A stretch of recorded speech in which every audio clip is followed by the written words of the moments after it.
Cam Newton sounded off in defense of Lamar Jackson, scorching the media and telling the Baltimore Ravens quarterback just to be himself. We talk about what he said, a little AFC check-in for the Ravens, and so much more coming up next year on Locked On Ravens.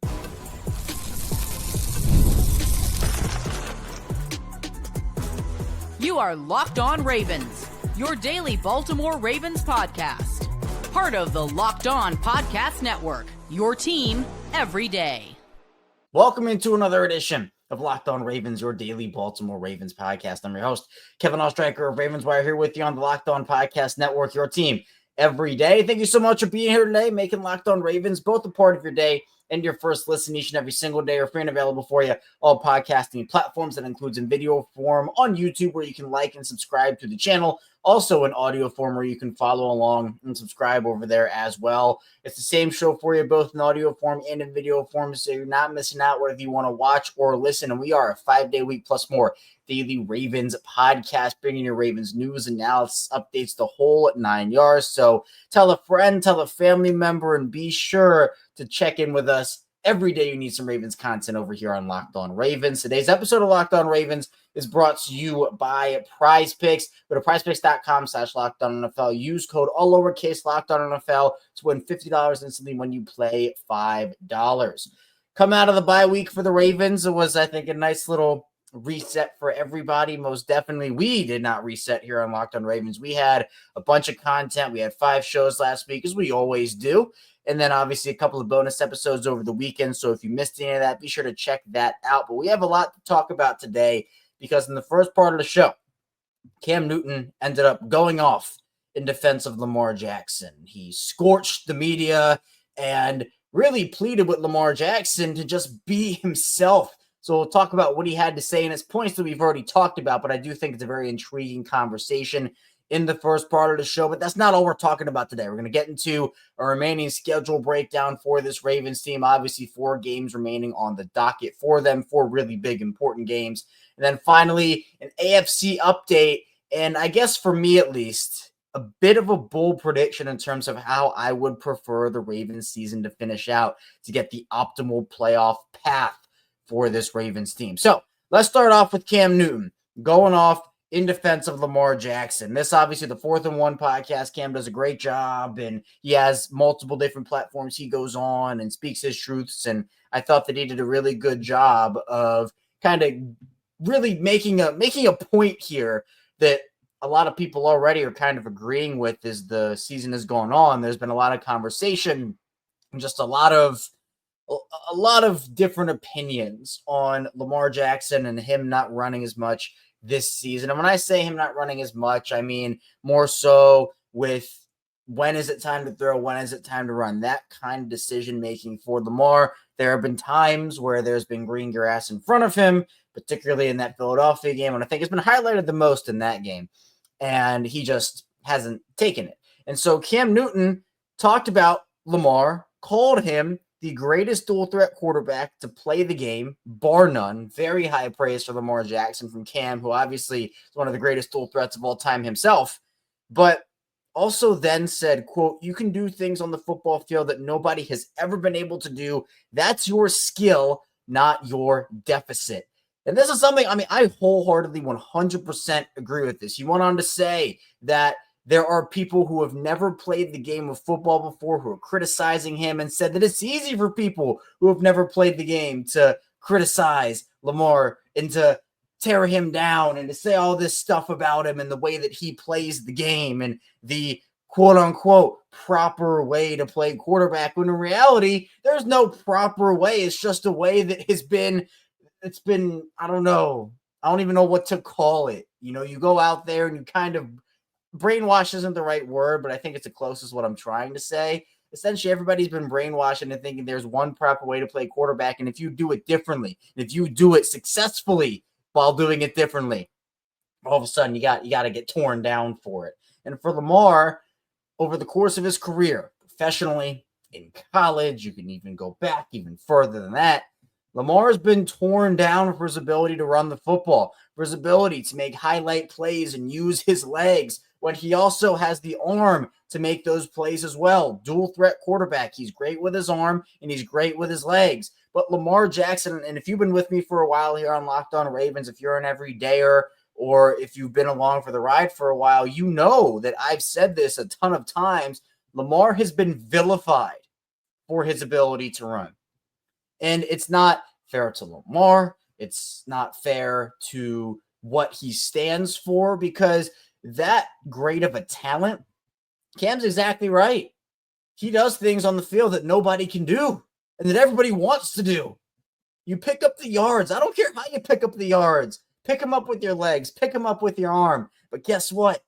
10 yards counts as 10 yards, whether you throw for him or whether you run for him. A touchdown counts as 6 points, whether you throw for it or whether you run for it.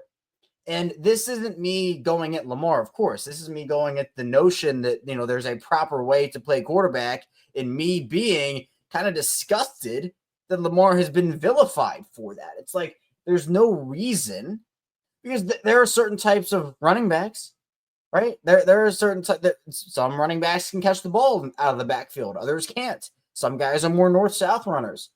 Wide receivers, some guys are better route runners than others. Some guys are just vertical threats. Do we talk about a specific type of running back or wide receiver differently in the way that Lamar Jackson has talked about? Or because they can't pick up yards in a way that another guy can, or because they can, right? Do we, who's a good pass catching back out of the back? Austin Eckler. Let's just talk about Austin Eckler for a second, right?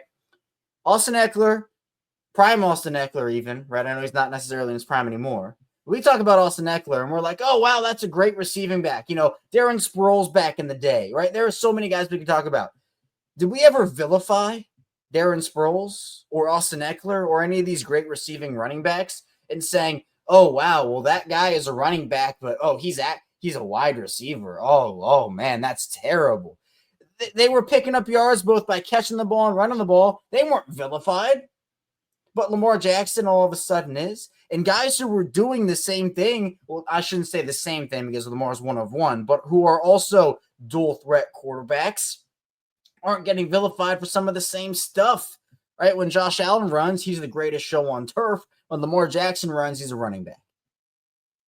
That's ridiculous. And Cam also said that, look, in terms of the media, he said just because you got a microphone, a platform, Twitter account, you think you know about football, that's the notion that he was getting into, which, again, it's like if you haven't played the game, right, these guys who go up there and speak, and look, I can admit that I haven't played football nearly as high as a level as Lamar has or any of these other guys have. I'm not sitting up here and saying I have, but studying the game, doing this, and making myself as involved as I can in it, I try to have as best an understanding of it as I can and look at all different viewpoints. I don't try to tear somebody down for being good at something in a position, right? My big thing is being fair in criticism and being fair in praise.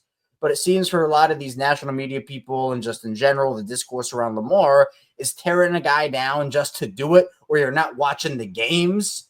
Like, I don't speak on something I don't know about. Like, I do research. I get into it. Like, that's the difference, where what Cam is saying is, for these people who don't put in the time. And look, there are a lot of hard workers. These national media people, they have crazy schedules, this, that, and the other, but it is impossible for them to keep up to date on every single team. And that can lead to conversations, especially when there were already conversations on Lamar coming out of college. When there were already those conversations on Lamar, some people just want to be right. And they don't care if they're getting proved wrong. They're going to make sure they're right. And that's just not the way that it goes. You got to have some self-respect, the ability to apologize and say, hey, I was wrong. A la Colin Cowherd.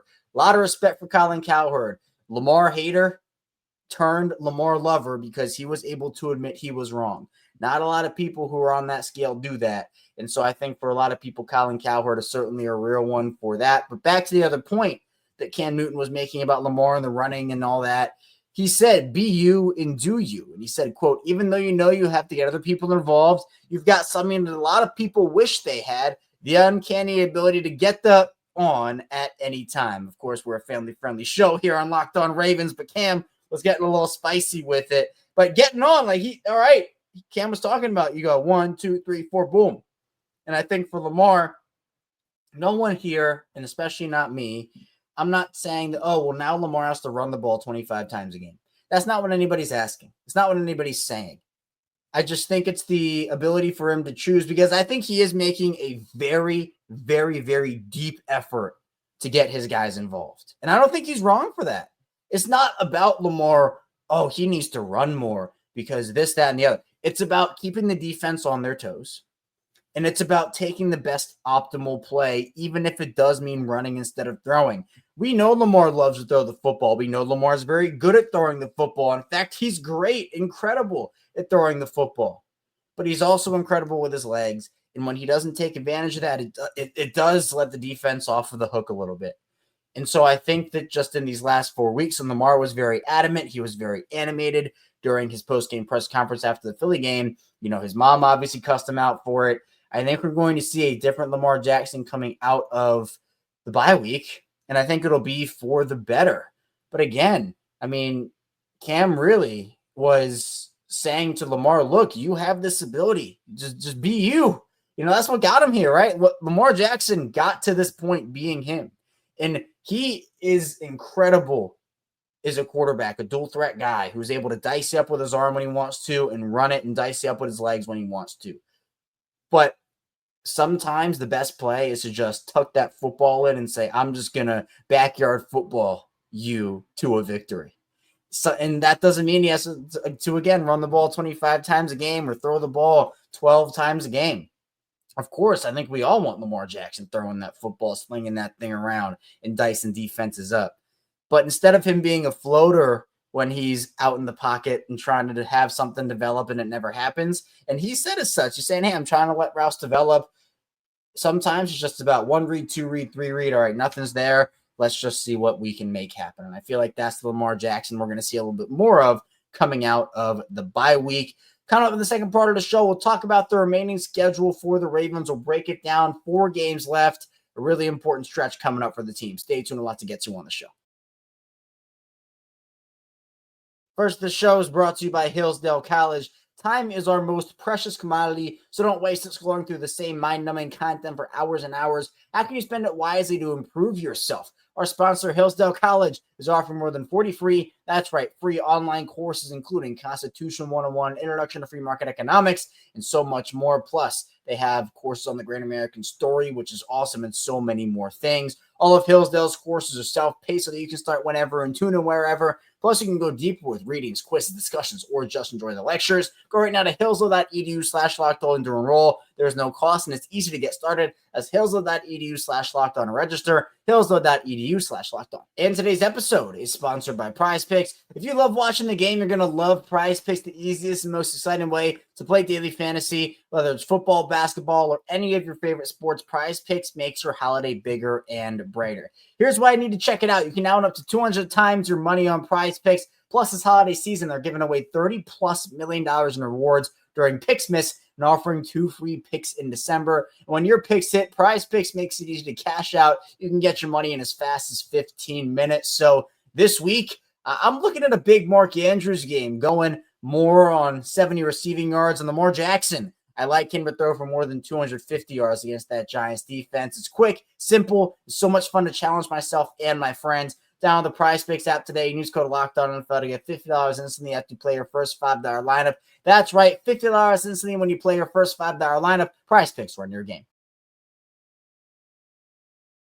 We're back for our second segment, Locked On Ravens. Kevin IceShaker still here with you on this Monday edition. Again, coming out of the Ravens bye week. Appreciate everybody for being here today. And again, making Locked On Ravens both the part of your day and your first listen each and every single day. The support on this show has been absolutely incredible. For those that don't know, started this up in August of 2019. Lamar's first MVP season started off right before that season started. We did audio only for a couple of seasons, so the audio community has been incredible. Started up video right before the 2021 season a couple years later, and we've been going strong on both audio and video ever since. We're almost at 10,000 subscribers in video form. We're now at this point under 200 away, which is absolutely incredible. And that audio form community continues to grow each and every day, as I talked about. So we're doing big things on Locked On Ravens, and hopefully this Ravens team can do big things over the last month of their season. 4 big games, and I wanted to kind of as we get out of the bye week, I guess the final bye week transition from, all right, moving on out of that bye week into your final stretch of the year. So we're going to talk about the remaining 4 games on the schedule for Baltimore, starting off, obviously, with this game against the New York Giants. It's an away game. It's on the road. I would be devastated. I would be devastated if the Ravens won this game by single digits. They have to win this game by at least 14 points. At least 14 points. Or else I'm very concerned. This Giants team is terrible.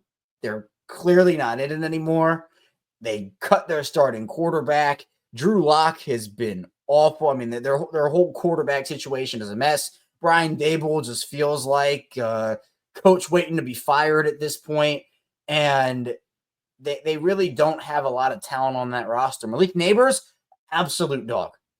Absolute baller. I really like Tyrone Tracy a lot too. I think he's a really good player. They have a couple of guys defensively, but their main piece on defense is Dexter Lawrence, who's out for the season. And that's a huge win for the Ravens offensive line. If this Ravens team is serious about competing for a Super Bowl, they need to walk this Giants team up and down the football field on offense and destroy them defensively. Like, I'm talking 20-plus point win, 25-plus point win. These are the types of games where it's a get-right game, right?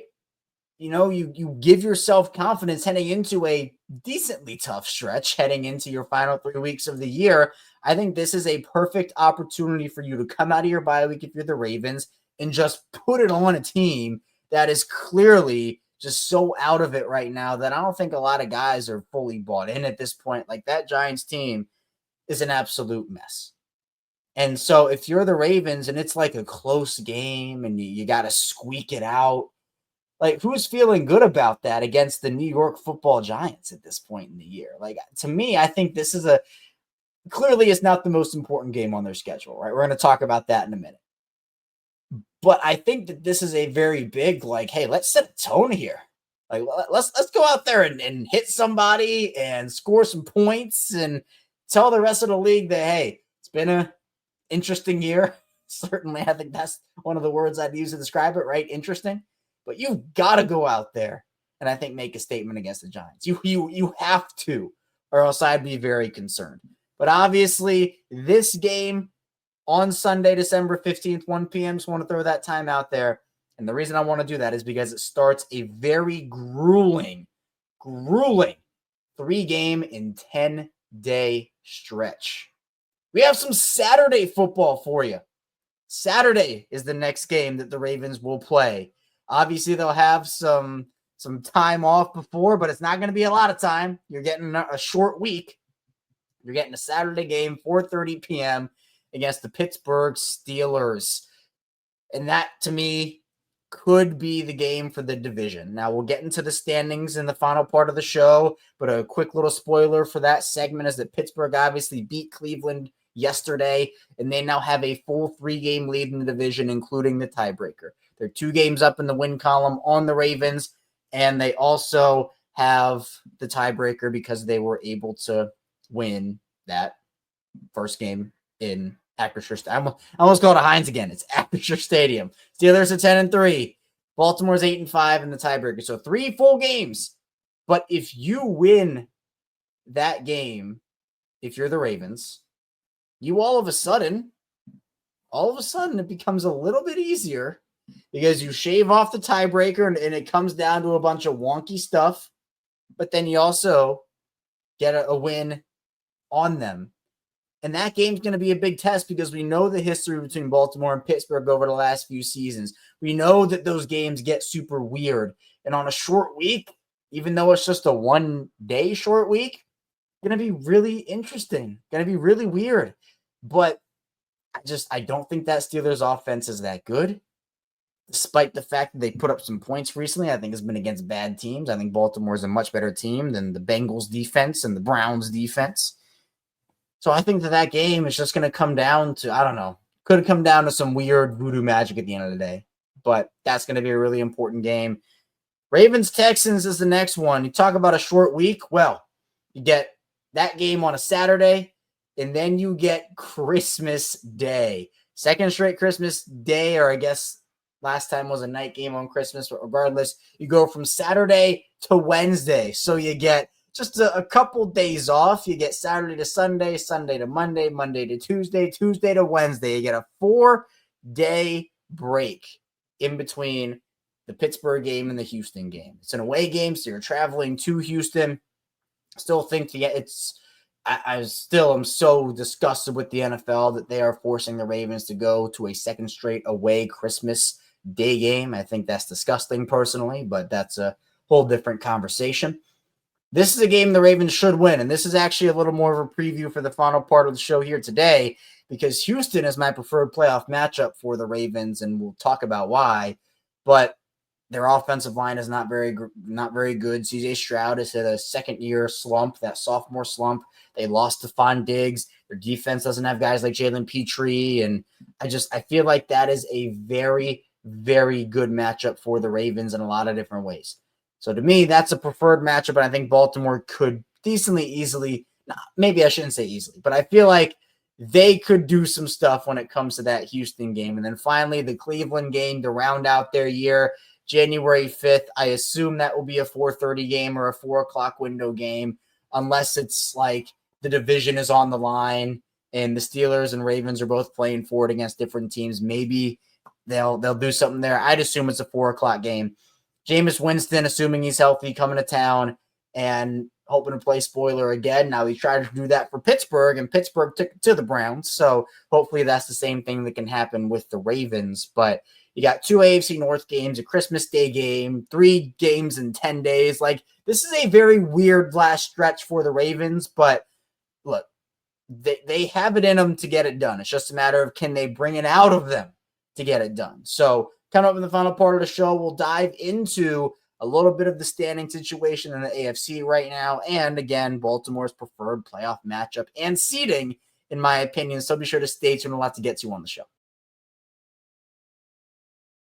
First, the show is brought to you by FanDuel. Get ready to tackle the NFL action with FanDuel, America's #1 sportsbook, because right now new customers can bet $5 and get $150 in bonus bets if you win. The FanDuel Sportsbook app gives you everything you need to place live bets on the NFL all in one place. So you get 100 in the middle of the game. You can check out the latest stats, who live play-by-play, and so much more on the same page where you place your bets. Just visit FanDuel.com to join today. So that Ravens and Eagles game was really impressed with Baltimore's defense, but Saquon Barkley did hit the over on his rushing yards. So if you had him on that, you're probably living large over on FanDuel. You get started with $150 in bonus bets if you win your first $5 bet. That's FanDuel.com. Never waste a hunch and make every moment more. FanDuel, an official sportsbook partner of the NFL. And the show is brought to you by DK Law Group. When you need a law firm, do you want the legal runaround, or would you rather have a no-nonsense approach? You get the latter with DK Law Group. DK Law Group is a Maryland-based law firm who is redefining the legal process with their modern approach. DK Law Group specializes in real estate law, estate planning, business law, and family law. They're tech-savvy, they treat clients like family, and they focus on keeping their legal solutions simple. DK Law Group is a woman-led firm with Diana Khan at the helm. Diana has been called an unparalleled legal expert by some. One of the things we'll quickly notice with DK Law Group is their transparent pricing. They believe in clarity and cost, and no one left in limbo. DK Law Group knows that speed is key. By leveraging technology, DK Law Group streamlines the process to serve you better and faster. Contact DK Law Group today, dklawmd.com. Locked on listeners and call today to schedule a free 30-minute consultation when you mention the tagline Empowering Legacies. We are back. Our final segment, Locked On Ravens. Kevin IceShaker still here with you on this Monday edition of the show. Appreciate everybody for being here and tuning into the show. Again, we're a 5-day-a-week Baltimore Ravens podcast. So if you're looking for daily Ravens coverage, not only are we a 5-day-a-week Ravens podcast, but we also have bonus episodes that we do on the weekend when there are headlines to talk about. We go live after every single Ravens game and piece of Ravens big news. We have some other content, both audio-wise and video-wise. So be sure to hit that like and subscribe button in audio form and hit that like and subscribe button in video form. Both ways, audio, video, same show. You're not missing out. And be sure to spread the word. Tell a friend, tell a family member. Obviously, social media, the world, right? That's a big way to spread the word nowadays. But word of mouth and just telling somebody helps out a ton. So appreciate everybody again for the support. Now, we talked about the remaining schedule breakdown in the second part of the show. Let's just get into an AFC update in the final part here, because I feel like these last 4 weeks are going to have a very big impact on Baltimore and the seeding and everything that could happen. So I teased in the second part of the show that my preferred AFC playoff matchup for the Ravens is Houston. And what would that entail? If you put 2 and 2 together, Houston essentially is locked into the 4 seed. They could go on a run, this, that, and the other, but what it's probably going to be is they're going to be locked into the 4 seed. They're going to win the South. They're not going to be as good as Kansas City, Buffalo, or whoever wins the North. So they're going to be the 4. Now, what would that mean is Baltimore's the 5. Baltimore's the 5 seed, meaning they don't win the AFC North and they get a wild card spot. I think Baltimore could go on the road and win 3 games. This AFC, it's going to be such a weird playoffs. Like, I want to get this point across. At least this is how I feel about it. This AFC is wide open, in my opinion. Kansas City is one of the absolute fraud one-loss teams, like one of the most historic one-loss teams, fraud-wise, we've ever seen. They win all their games close. And, I mean, look, when you talk about differential, like Buffalo right now is 129 positive in the point differential department. Baltimore's plus 65. You got Pittsburgh at plus 85. You got Los Angeles at plus 70. You got Denver at plus 71. Kansas City's plus 56, which would be second least among all qualified playoff teams in the AFC.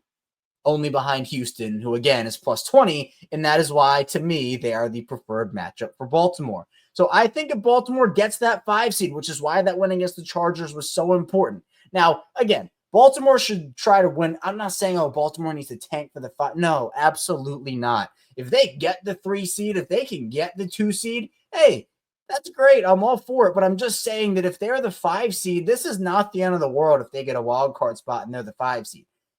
Because you get to play Houston. I think Baltimore walks into Houston twice and just decimates the Texans. I think that you can go, whether it's Buffalo, Pittsburgh, because obviously how it works is lowest remaining seed plays Kansas City from the wild card batch. Highest remaining seed plays whatever winner of the highest seed remaining left out of those guys.